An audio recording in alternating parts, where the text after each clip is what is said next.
Halo Fitness Mania, kali ini saya akan membahas tentang low carbs versus low fats. Tapi kali ini mungkin angle atau sudut yang pembahasan saya bukan kepada komparasi istilahnya saling menjelekan antara satu dengan yang lainnya, tapi justru kita mencoba mencari siasat gimana caranya kira-kira apa sih kebaikan daripada low carbs dan kebaikan daripada low fat berdasarkan referensi dan juga jurnal pun juga dua-duanya memiliki latar belakang tersebut, dalam arti bahwa begitu banyak orang yang berhasil turun berat badannya dengan pendekatan low fat dan begitu pun juga banyak yang berhasil dengan pendekatan yang namanya low carbs. Ya, yuk kita bahas dulu di sini.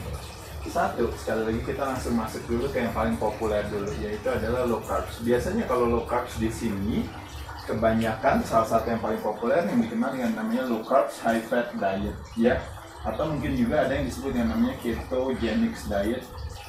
Perbedaannya low carbs high fat diet dengan ketogenic diet itu perbedaannya hanya di jumlah jatah karbohidrat yang boleh kita konsumsikan sehari, itu biasanya di antara 30 sampai 100 gram per hari. Ya, jadi kalau ketogenic biasanya maksimal kalau bisa hanya cuma 30 gram, sedangkan di low carbs kira-kira sekitar 100 gram karbohidratnya. Bisa diambil tentunya dari mana saja, tapi sebagai konsekuensi daripada menurunkan karbohidrat, makanya kenapa lemaknya ditingkatkan gitu. Karena dia tidak mencari sumber dari karbo, dia cari sumbernya dari lemak. Makanya kenapa low carb high fat. Tapi nanti ini saya hanya lebih membahas ini, bukan berarti saya bilang yang baik harus seperti ini atau yang tidak baik jangan lakukan ini, bukan. Tapi saya hanya menjelaskan aja ya teman-teman ya. Oke, kita langsung aja masuk. Jadi kenapa dia low carb? Alasannya satu adalah tentunya sekali lagi teman-teman, kalau kebanyakan dari kita bicara makros, karbohidrat, protein, dan lemak, kecenderungan kita makannya selalu pasti karbohidrat yang berlebihan. Paling cenderung kita makan karbohidrat yang berlebihan. Biasanya datang dari nasi putih, terutama paling populer, gula pasir yang bisa berasal dari berbagai sumber, terutama yang sifatnya tersembunyi, tapi ada kandungan gula pasirnya, dan juga tentunya adalah tepung terigu dan turunannya, ya, termasuk dari sampai akhirnya jadi snacking, kue basah, kue kering, kerupuk, keripik, dan sebagainya, akhirnya menyebabkan insulin hadir naik. Dan ketika kelebihan gula yang kita konsumsikan, makanya cerita terakhirnya akhirnya terjadi yang namanya fat storage tersebut. Terlepas daripada definisi insulin sebagai sebuah hormon sendiri, sebenarnya juga baik adanya ya, karena it's an anabolic hormone, it's a storage hormone, bantu untuk memberikan nutrisi kepada sel di dalam tubuh kita. Cuma problemnya adalah hanya lebih kepada masalah kelebihan saja gitu ya. Nah, lalu selanjutnya juga kenapa kita low carb juga akhirnya kita fokus ke high fats, itu juga akhirnya membuat alasan makanya kenapa high fats, kenapa pilih protein, karena fat dan protein itu insulinnya netral, sehingga otomatis potensi untuk disimpan di dalam sel lemaknya menjadi lebih berkurang. Itu alasannya. Dan ini protein dan fat tadi, kembali lagi kalau teman-teman tahu bahwa memungkinkan kita untuk mengkonsumsikan lebih tanpa harus melihat jumlah kalorinya, karena badan punya kecerdasan sendiri. Ketika kita mengkonsumsikan dari sumber-sumber yang alami, maka badan akan merilis hormon si kenyang tersebut gitu, atau satiety hormon. Di situ ada yang namanya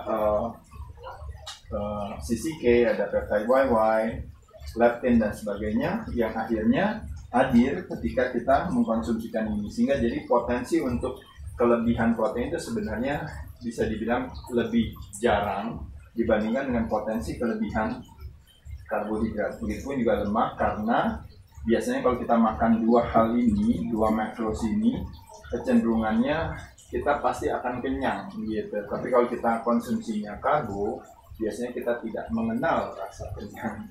Kurang lebih alasannya itu. Nah, bagi strategi ini, terutama teman-teman yang kadar lemaknya di atas 30% body fatnya, tentu ini menjadi sesuatu yang tajam. Saya pernah membuat satu video ya khusus tentang yang namanya, kalau istilahnya orang bilang, kenapa peran diet begitu besar, begitu penting. Itu memang berlaku bagi orang yang memang kadar lemaknya tinggi, ingin menurunkan. Jadi olahraga apapun juga kelihatannya nggak terlalu signifikan, tapi ketika dia mengatur dietnya menjadi lebih signifikan. Kebalikannya, bagi orang yang kadar lemaknya di bawah 20 atau bahkan di bawah 10%, otomatis yang lebih signifikan justru latihannya, sedangkan dietnya kadang-kadang makan sembarangan aja dia nggak kenapa-napa. Nah itu makanya kenapa selalu saya katakan there's no such thing as one size fits all program, semuanya harus precision dan personalized, itu maksudnya itu. Ya, jadi semua disesuaikan secara individual, kebutuhan individual masing-masing. Nah, jadi sekali lagi juga alasan kebaikan daripada low carbs itu sendiri adalah tidak terjadi yang namanya roller coaster energy. Ada terminologi seperti yang mengatakan ada terjadi yang namanya hyperinsulinemia, terjadi hypoglycemia. Teman-teman, hal ini terjadi karena apa? Karena istilahnya cycle-nya tadi, yaitu adalah ketika kita setiap kali kita makan karbo yang berlebihan, akhirnya terjadi yang namanya spike insulin, akhirnya insulin bawah gula turun ke bawah melewati baseline-nya, akhirnya terlalu turun, ketika turun akhirnya kita menjadi lapar, dan ketika lapar akhirnya kita cari makanan lagi, dan makanan lagi biasanya kita makan juga biasanya kandungan karbohidratnya tinggi, akhirnya naik lagi ke atas, naik turun, terjadi yang namanya ketidakstabilan tersebut. Makanya dengan low carbs high fat terjadi sebuah kestabilan itu, tidak terjadi yang namanya unstable energy tadi, atau yang dikenal dengan roller coaster energy tadi. Nah, yang menjadi catatan kalau seandainya teman-teman memilih untuk menggunakan pendekatan ini, pilihlah sumber lemaknya yang alami dan olahan. Nah, di sini kalau teman-teman tahu, salah satu strategi yang mungkin menjadi penting, karena ini yang sering disalahpahami, sehingga akhirnya yang disalahkan adalah si ketogenicsnya, yang disalahkan adalah si high fats-nya gitu ya.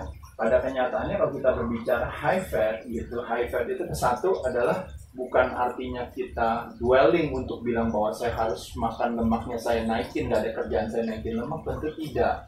Tapi pada dasarnya lemak sendiri sudah mengandung kalori yang tinggi, satu. Kedua, kita nggak boleh jatuh salah dalam memilih sumber lemak. Nah, ini menjadi pilihan sumber lemaknya harus yang tepat.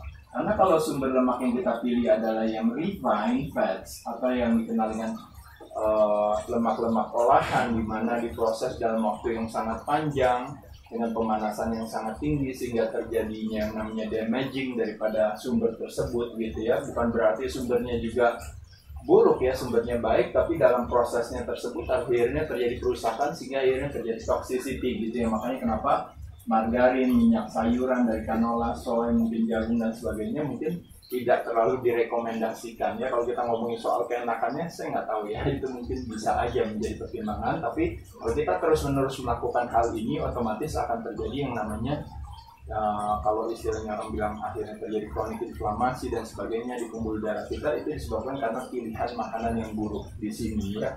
Tapi secara strategi menurunkan berat badan bisa aja berhasil. Tapi secara kualitas kesehatan dari makanan yang kita konsumsikan gagal. Nah, pada saat itu makanya bukan ide baik. Makanya pilihannya selalu yang alami. Karena yang alami itulah yang kalau nanti akhirnya secara strategi kita bisa menurunkan berat badan, di sisi lain juga kualitas kesehatan kita tetap terjaga. Karena kuncinya kan sebenarnya itu. Kembali lagi, menurunkan berat badan itu adalah sebuah metode, tapi substansi atau esensinya tetap selalu adalah menjaga kesehatan kita. Nah, makanya kenapa pilihan-pilihan lemak alami bisa didapat dari berbagai macam, bisa dari telur, bisa dari minyak ikan, dari minyak zaitun, minyak kelapa, dan terutama kalau kita berbicara low carb high fat, kalau bisa benar-benar fatsnya itu kalau berasal paling nyaman sebenarnya memang adalah dari sumber protein yang kita konsumsikan. Makanya kenapa di dalam pendekatan low carb high fat ini, yang juga di dalam pendekatan nanti low fats nanti, sebenarnya ada satu peran yang penting, yaitu adalah yang disebut dengan namanya perannya si protein tadi. Apa yang kita fokuskan di sana, tenaga kita tersalurkan. Jadi bukan berfokus kepada lemak apa yang harus saya tinggikan atau karbo yang harus saya turunkan, tapi kita berfokus kepada memilih sumber protein yang tepat dengan jumlah yang cukup, dan itu nanti akan memenuhi semuanya, memenuhi dari sisi tenaganya, memenuhi juga dari sisi sumber lemak yang baik yang bisa dibutuhkan oleh tubuh, yang ternyata kita juga bisa dapatkan ternyata dari protein itu sendiri. Karena protein sekali lagi adalah yang disebutnya namanya zat pembangun kalau teman-teman tahu ya. Jadi salah satu yang utama kalau istilahnya building block batu batanya ya. Jadi teman-teman paham ya di sini sekali lagi kalau kita berbicara tadi konsumsikan semuanya juga kalau bisa secukupnya. Jadi high fat bukan dalam arti as high as we can bisa kan consume gitu, tapi secukupnya aja karena kalorinya udah 2,5 kali lipat daripada karbohidrat dan lemak. Makanya teman-teman sekali lagi kelebihan daripada low carb high fat diet adalah kira-kira seperti ini. Bahkan sebagian dari teman-teman melakukan ada yang namanya ketofastosis. Jadi mengkombinasikan si low carbs itu, high fat itu dengan fasting ya. Nanti kita akan bahas selanjutnya. Lalu yang kedua tadi, apa kebaikan daripada si low fat diet itu tadi? Banyak gak orang yang berhasil menurunkan berat badan dengan pendekatan low fat ini? Jawabannya iya, gitu. Terlepas daripada bagi si low carbs, low fat itu dianggap antinya gitu ya. Tapi yang terjadi adalah sebagai berikut. Kelebihan daripada kita gak makan lemak gitu di satu sisi adalah tentu secara kalori yang kita konsumsikannya otomatis akan turun. Ya, makanya kenapa di sini kalau kita berbicara yang namanya calorie restriction terjadi dengan sendirinya. Karena kita nggak konsumsi lemak terlalu berlebihan, terlalu banyak. Nah, tentunya di sini tipsnya katanya adalah salah satu strateginya yang kita bisa konsumsikan kalau kita nggak makan lemak. Di sini kita bisa pakai apa? Pakai essential fatty acids atau misalnya mungkin dari fish oil, mungkin dari yang lain-lainnya. Itu bisa dijadikan sebagai suplementasi yang bisa kita konsumsikan pada saat kita makan. Karena kita makannya biasanya carbs sama protein ya. Tapi kembali lagi protein sendiri sudah ada kandungan lemaknya. Tapi kalau mau tambahan lagi dengan essential fatty acid supplement silakan aja. Kedua, lalu terhindar dari lemak buruk. Nah, kebanyakan kan orang suka bilang bahwa ya saya nggak apa-apa nggak makan nasi, yang penting saya boleh makan goreng-gorengan. Problemnya dari goreng-gorengan itu kebanyakan daripada minyak-minyak olahan. Nah, itu yang akhirnya menyebabkan terjadinya yang tadi saya katakan tadi, peradangan atau inflamasi tadi. Nah, dengan pendekatan low fat, otomatis kita terhindar daripada situasi tersebut. Lalu selain itu tentunya adalah kalau kita boleh makan karbo, berarti saya kan nggak masalah nggak makan fat, berarti saya makan karbo sebanyak-banyak, jawabannya juga salah. Nah, kalau yang tadi low carbs, gagalnya kita adalah jatuh ketika kita memilih sumber lemak yang buruk. Nah, kalau gagalnya low fat adalah ketika kita jatuh dalam memilih sumber karbo yang buruk. Artinya apa? Artinya kita gula pasir terutama kita makan, gula-gula dari minuman atau mungkin dari seasoning atau bahkan mungkin juga dari kadang-kadang dari berbagai kondimen misalnya, itu akhirnya kita jadi problem bermasalah di sana. Jadi teman-teman sekalian mesti dijaga. Nah, panduan daripada memilih karbo yang baik adalah biasanya satu adalah karbonya yang berserat, otomatis yang kedua dengan serat itu hubungannya juga dengan indeks glikemik yang lebih rendah, kecepatan gula masuk dalam darah jadi lebih rendah. Nah, pada saat itulah makanya potensi untuk akhirnya kelebihan gula akhirnya nanti disimpan dalam sel lemak karena ada insulin yang hadir. Nah, makanya bisa diminimalkan gitu. Tapi ini sekali lagi nanti saya kasih tahu beberapa tipsnya, kebaikannya dan beberapa trik untuk mengatasi situasi si high carbs ini ya. Lalu ketiga adalah tentunya secukupnya. Tadi saya ngomongin jumlahnya ya. Jadi nggak bisa juga istilahnya kita kalau istilahnya loading karbo gitu, karena kita boleh makan karbo bukan lebih baik. Tapi karbo selalu ada, nggak ada masalah. Lalu kembali lagi seperti tadi, jawabannya adalah fokus ke protein. Ingat sekali lagi, protein bisa daripada hewani dan nabati. Rasio 1:1 itu dalam arti rasionya secara, kalau berbicaranya secara si proteinnya dan juga secara energinya, kalau teman-teman tahu, secara kalau istilahnya ada secara apa ya namanya, kalau kita berbicara dari hewani itu misalnya ikan dan ayam gitu ya, rasionya itu adalah secara proteinnya 1, secara energinya juga 1 juga, jadi 1:1. Berbeda dengan nabati, kecenderungannya biasanya ininya pasti lebih, bisa 2, bisa 3, bahkan bisa 4.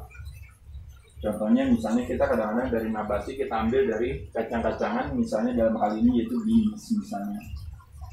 Jadi dia ada kandungan proteinnya nggak ada, tapi kandungan karbohidratnya juga sangat tinggi. Makanya kenapa kita bilang, oh enggak, saya makan proteinnya dari mana? Proteinnya dari beans, misalnya dari kacang-kacangan. Selain itu, proteinnya dari mana lagi? Misalnya kadang-kadang kalau teman-teman tahu, kadang-kadang saya dari tempe, dari tahu misalnya kayak gitu.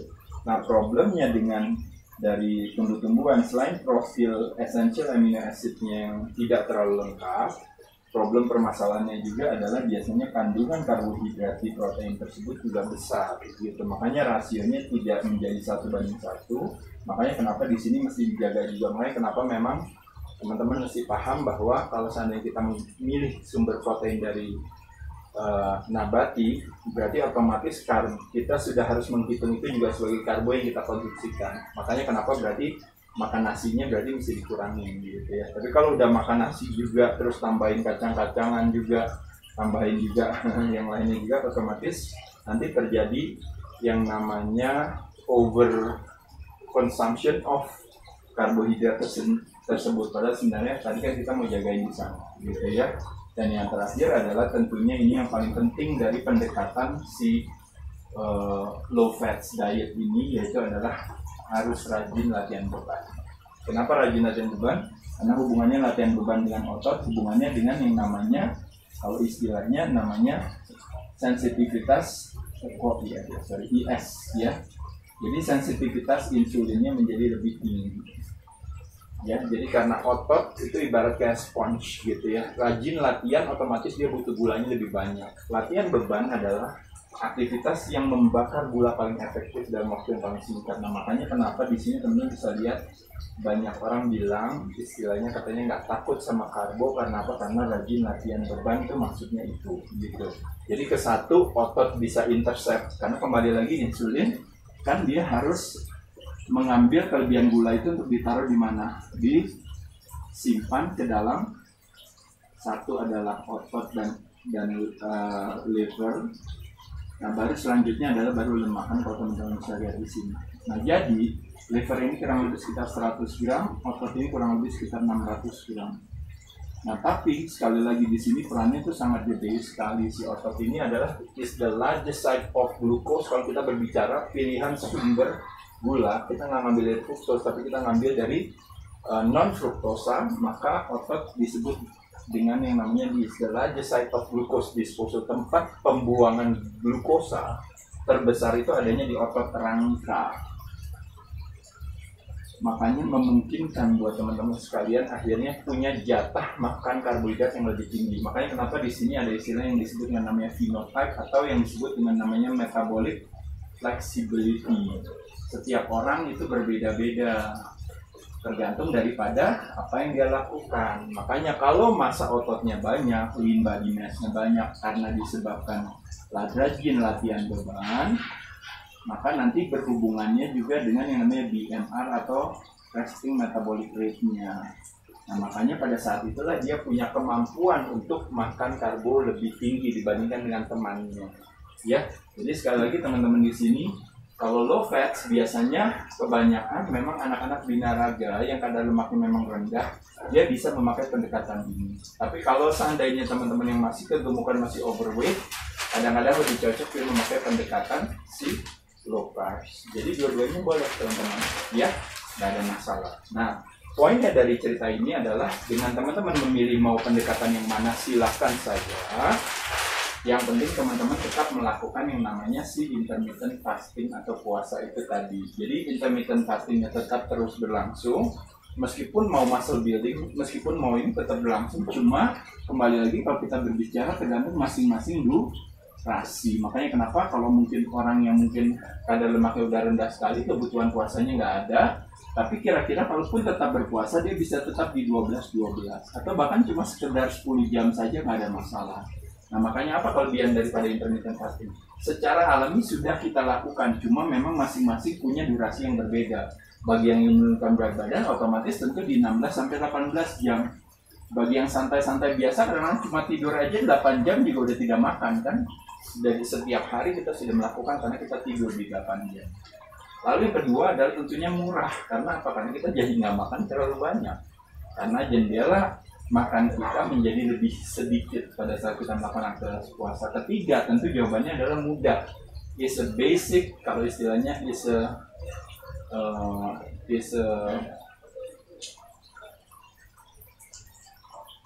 strategi yang namanya itu kalau istilahnya